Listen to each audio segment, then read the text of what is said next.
Morning. I didn't video anything last night because I was just too tired. It was a long day yesterday, even though I cut out the bit to Gunnerside. Wainwright, as we know, stayed in Muka, and while he was there, they had some terrible news coming on the radio that Hitler was going ahead with his plans to invade, and so they thought that there really was a war coming. So it marred it a bit really, although we did have a good stay in Muka. We're going to Bowls today, and I must admit my finger slipped and accidentally booked a night in the Ancient Unicorn. Bit of a bummer really, but it will just break it up a bit, give me a decent night's sleep. Tent was wet when I pitched it. It's just gives me a bit of a break really, because camping you just have to be so organised, and well, everything's everywhere and it is harder work.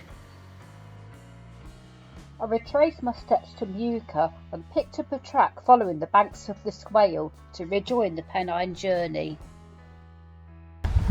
Back on a Pennine Journey now, on the way to Keld. Wainwright came along here because his hosts at Muka told him to come along the Swale, and he was struck by its beauty. It is lovely. Luckily, I managed to get a takeaway coffee this morning on the way out from the campsite reception because I've run out of sachets. I couldn't buy any in the shop in Askerigg yesterday. It was only a little shop and she wasn't particularly helpful, but I suppose I did ask her if there are any other bigger shops, so can't blame her really. But I've also, like I said, I walked into the Ancient Unicorn, so coffee won't be a problem tonight and tomorrow morning. Then I'll be in Middleton in Teesdale tomorrow. I'll be able to get some more sachets then because there's a co-op. But let's just see what today brings.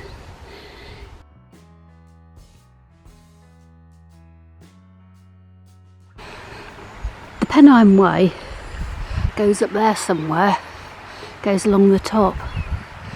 It's lovely views, but quite a bit trickier walking, especially when you come down to Keld. But there you see the head of the valley, where the high route of the coast to coast goes. It goes right where you can't see, just in the folds, as the remains of a lead mine. It goes to there, and this track here is probably going to be the low route. The coast to coast takes from the villages to Reeth. So at Keld, all of our three paths will meet.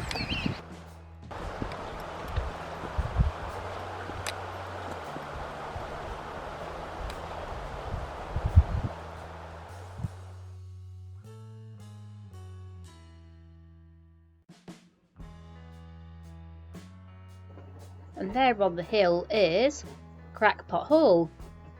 Pretty strange to think that when Wainwright passed below here, the family would have been living there, including Alice, the little girl who was mentioned in guidebooks written in the 1930s. Nobody believed Alice existed until she was traced, not long ago, an old lady living in Carlisle. After walking the coast to coast, I listened to a radio interview she gave, and she described growing up on the farm and the countryside and playing with all the animals she loved. In many ways, it must be quite a bleak existence trying to eke a living from this unforgiven land. And the family did move to easier pastures when she was a teenager, but how lovely a setting.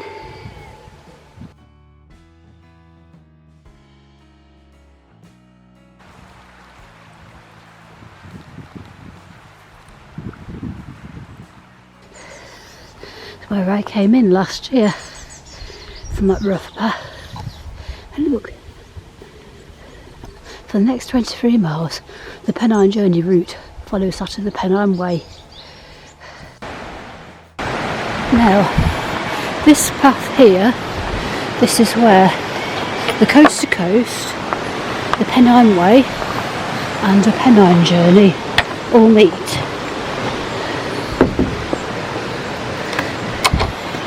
They all share the same section of path.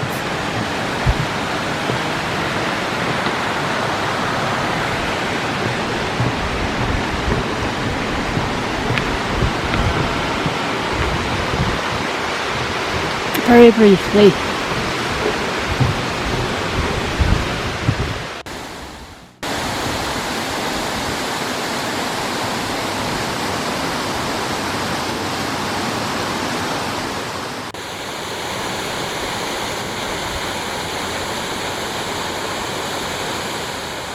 This bench, provided by the Pennine Journey Supporters Club in 2013 to commemorate Alfred Wainwright's 1938 Pennine Journey. I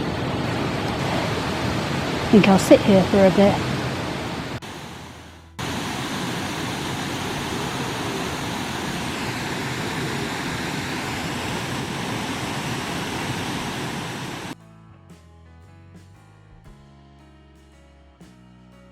Right, we've got a long slog over the moors to Tan Hill now. Wainwright didn't come this way. See that road down there? Wainwright followed the road, and he said it was really, really misty. It's hard to see a hand in front of his face, which he quite enjoyed. But I guess this moorland route probably wasn't available to him, but it's just a nicer way than the road.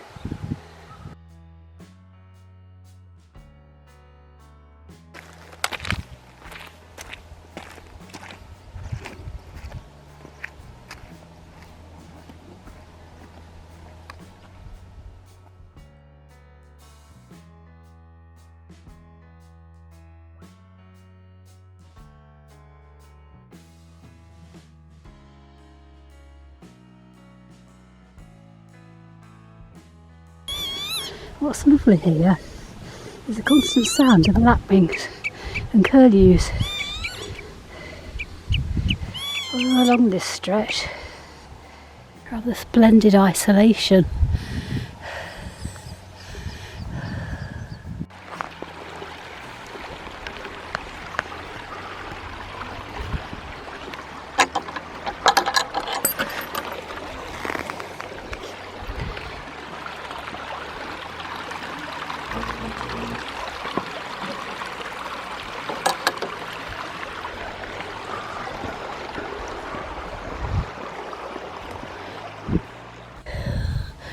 I've forgotten about this steep climb.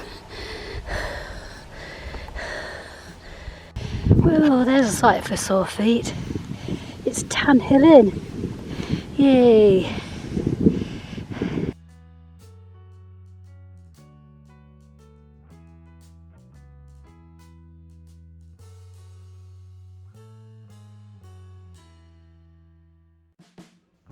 Tan Hill is the highest pub in Britain, and it's certainly got a unique character all of its own. I'd really recommend a visit if you're ever around here.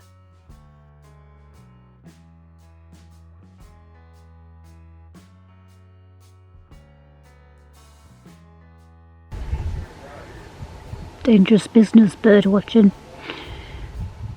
Right, so had a lovely drink and a big slice of cake at Tan Hill. Wainwright says he spent a pleasant hour there, sat on the floor in front of the fire eating bread and cheese. And now it's over Sleightholme Moor. This has been experience because I missed this out when I did the Pennine Way last year. I went down the road and picked up the track instead, Sue, and gave it a try this time. Although, I have to say, I don't think Wainwright came this way. He mentioned leaving the road and taking the pony track, so I have a feeling he did what I did last year, but there you go. Wanted to experience it, so here's hoping it's not too boggy. Sleightholme Moor. It's a big, vast expanse of nothingness and isolation. If you look, you can just see the A66 in the distance.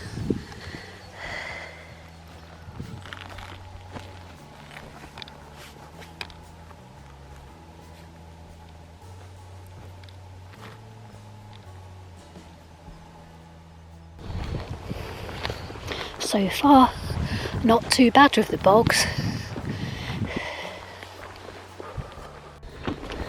Nope. Here we go. Here's the bogs. If you're coming along Sleightholme Moor, then The best thing is to look for those wooden posts with the white tips, because they mark the path. Trouble is, there's an awful lot of these little white posts, but they're not path markers. But it can be a bit confusing. The ones you want are the actual wooden posts with just the white tips to them. That's some cairn. Yeah, it's getting a bit monotonous now. I'm going to have to sit down for a break. There is a bridge coming up, so I'm going to wait till then. Well, I survived the rigours of Sleightholme Moor and actually managed to find my way across it as well, which is quite impressive. But I'm knackered now, so I've reached the track, so I'm sitting down having some lunch. I've also been bitten and I've lost the lid of my jet ball, which is a bit of a blow. I think I may have left it at Tan Hill Inn, but by the time I discovered, I just couldn't face going back. And I'll still be able to use it, you just won't ball as quick, so it'll use more gas, which is unfortunate. Here's the track coming in from the right, the one I took last year. And then we go this way towards the farm. Just been speaking to a chap who I thought was doing the Pennine Way. Well, he is, but he says he's only doing part of it. And then he explained that he started in John O'Groats and he's walking back home to the Calder Valley. So he's got another week of walking. So put me to shame, really.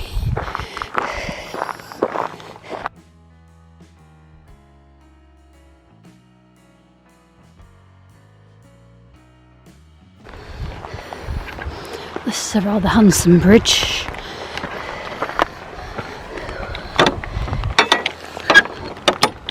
Oh, no, I need both hands for this one.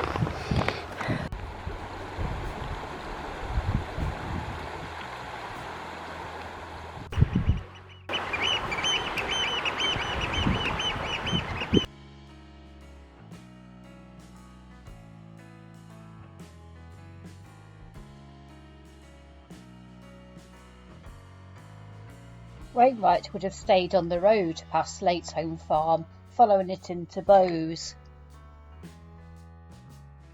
There we are. Here's a junction between the Pennine Way and the Bowes Loop. But the Pennine Journey takes the Bowes Loop, so shall we. I'll tell you what though, I keep seeing dead rabbits in various stages of decomposition. Loads of them, just dead rabbits everywhere. I just don't know if they're being predated by foxes or it's something else like myxomatosis, which I hope not. Oh, there's the A66. Just a couple of farms to go through now and then some fields not far.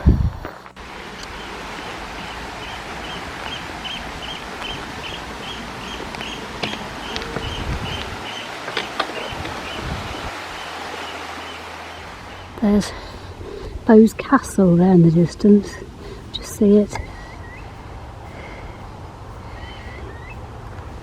Wainwright hadn't heard of it and he asked the local what it was. The local was kidding him and he told him it was a new air raid shelter and he says he was quite taken in.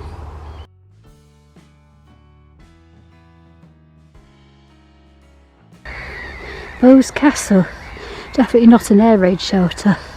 I think we'll explore tomorrow with fresh legs. I just need a bath and a rest now, basically. This isn't what I booked. I booked a double room with a shared bathroom. It's just like got a kitchen, a table, a settee and a bathroom. I think I've been upgraded. Cool. Certainly need it tonight.